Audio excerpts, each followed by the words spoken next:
Hi zu einem weiteren Impuls aus der Bibelstunde.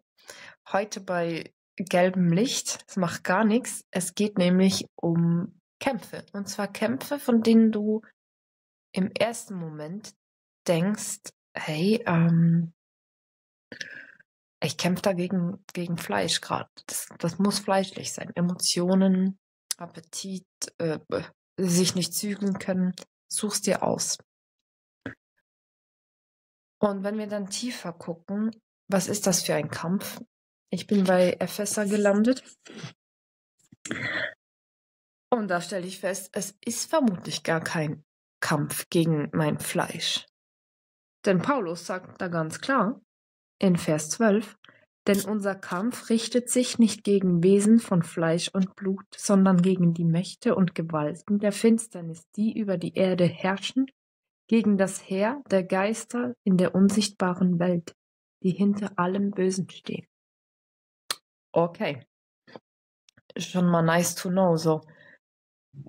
Also, ich würde mal behaupten, das bezieht sich so, das schließt quasi nichts wirklich aus. Also jeder Kampf, den du kämpfst, ist ein geistlicher. Und hier geht es nicht darum zu sagen, ich bin zu ungeistlich oder was auch immer. Nein, es geht darum, anzuerkennen, dass wir eine Waffenrüstung haben. Und die zählt Paulus netterweise direkt auch auf.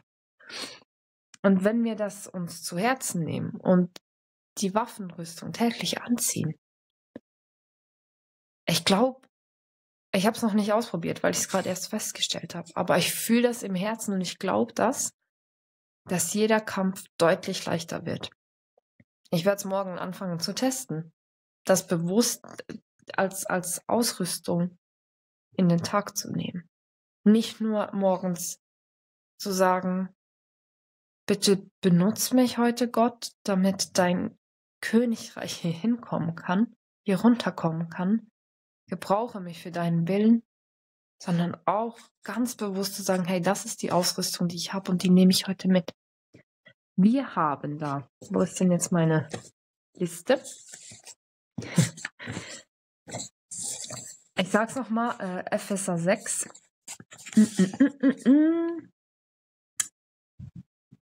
Ab Vers 14. Ich habe hier die einfach mal aufgeschrieben im Einzelnen. Also einmal einfach die Kraft Gottes, mit der wir uns ausstatten lassen sollen. Die kommt einfach, indem wir im Herrn sind. Dann haben wir als zweites den Gürtel der Wahrheit, je nach Übersetzung Wahrhaftigkeit. Denn die Wahrheit, die hält ja alles zusammen. Was wahr ist und was wahrhaftig ist, das hält zusammen. Dann haben wir den Brustpanzer der Gerechtigkeit, beziehungsweise je nach Übersetzung des richtigen Verhaltens. Und hier möchte ich einfach auf meine erste Folge verweisen in dieser Staffel. Da geht es nämlich genau um das. Dann haben wir das Schuhwerk der Bereitschaft, das Evangelium zu verbreiten.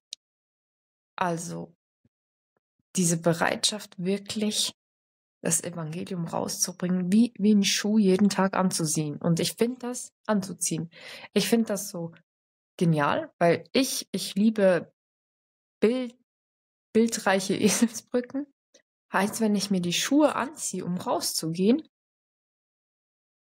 fällt mir ein, ach, ich will da raus und das Evangelium verbreiten.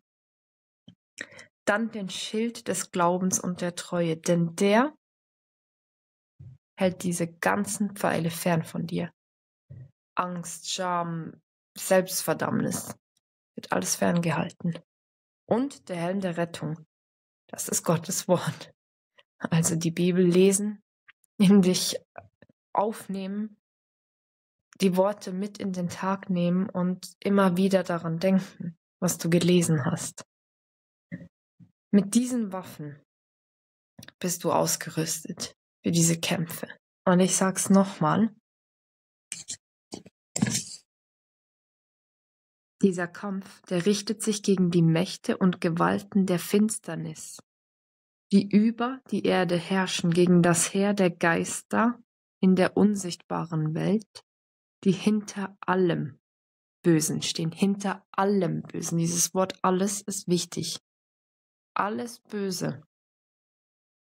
Also einfach gesagt, alles Gegenteil von Liebe ist ein geistlicher Kampf. Es ist also nicht, dass du noch nicht gut genug bist. Es ist also nicht, dass du noch nicht gut genug im Reinen mit dir bist. Es ist nicht genug, was auch immer. Es ist nicht, dass da etwas fehlt in dir. Denn du bist in Jesus und somit bist du gerettet. Und der Kampf ist schon gesiegt. Jesus hat schon gesiegt. Nur hier auf der gefallenen Erde müssen wir weiterkämpfen. Gibt's einfach ab und an. Der Teufel will uns genau da angreifen, weil er will uns wegziehen von Jesus. Es geht ihm nicht darum, uns den Tag zu versauen. Es geht ihm rein darum, uns von Jesus wegzuziehen. Und wenn wir diese geistlichen Waffen anziehen wie eine Rüstung, dann kann er uns nicht wegziehen. Ja, dann gibt's mal Momente, die nicht so glorreich sind.